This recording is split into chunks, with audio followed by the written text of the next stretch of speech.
Hello guys, magandang araw. For today's video, tayo po ay mangunguha po ulit ng tampuyo para maka-minus-minus sa pang-ulam. Para po hindi na bibili ng kung anumang ulam na may isip. Tayo po ay mangunguha na lang ng tampuyong sa ating lalao.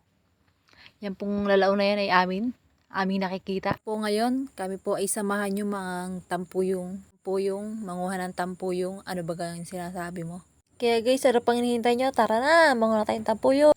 Kami po ay manguha ng tampuyong dahil taog. Maganda po manguha ng tampuyong kapag high tide. Dahil po yung mga tampuyong po ay nakaakyatan. Kita nyo po kung di nyo po alam ang taog or high tide. Ayan po ay parang lumalaki na tubig. Lumalaki or tumataas ang tubig. At yan nga po pala, kanya-kanya na kaming ruta dyan. Kanya-kanya na damputan ng tampuyong. Sinay agawan pa ata ako ng pesto Kaya tayo dyan ay lilipat. Iba tayo ng directions. Yan po, kung makikita nyo, kayo po ay nangunguha sa dahon ng sasa. Or sa mga or sa puno po ng sasayan. Tawag po sa amin yan. Yan po sila ayan nga pala guys, yan po ay bunga ng sasa. Ano pong tawag sa inyo yun? Paki-comment na lang po. Ayan guys, kung makikita nyo, tayo po ay lumayo-layo sa ating kasama or kay inay lumayo-layo tayo kasi para makarami po agad tayo pang ulam.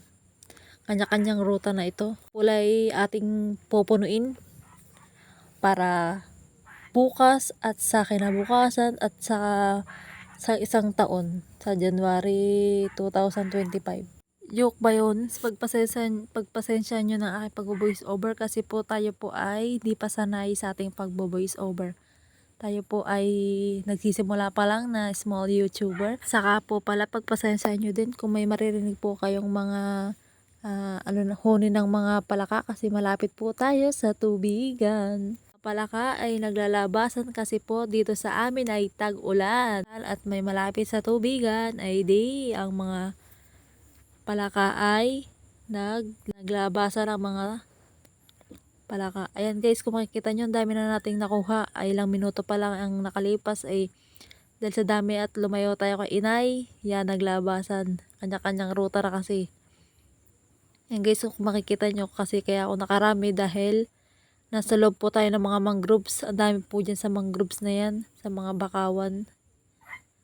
Sa mga ugat-ugat po, dyan po tayo nakakakuha ng marami. Tumpukan po sa isang kaya tayo ay nakakarami agad.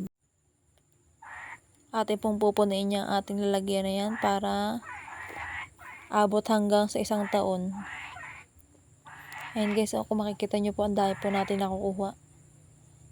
Yan, ganyan po ang itsura ng tampuyong sa amin dito sa Mindoro. Yan po ay pwede pong luto dyan ay ginisa, ginataan, po ng mga papaya. Gagawan po natin yan ng part 2, ang pagluluto po ng tampuyong. Akin pong ipapakita kung paano lutuin po yan. Kung may mga gantong lalao sa inyo, manguha na rin po kayo at itry nyo po lutuin. Igisa nyo lang po yan sa sibuyas bawang, mga ganun, mga sekretong pampalasa. Lakad-lakad lang tayo para makahanap ulit na makukuhang mga tampuyong. Dampot dito, dampot doon po ang inyong lingkods. Ngayon po guys, nagpapasalamat po ako ng buong puso sa mga sumusuporta dyan. At kung hindi ka pa po nakaka-subscribe, mag-subscribe na po kayo. Maraming salamat po sa inyong panonood. Hanggang dito na lang po. God bless sa ating lahat. Ingat po tayo.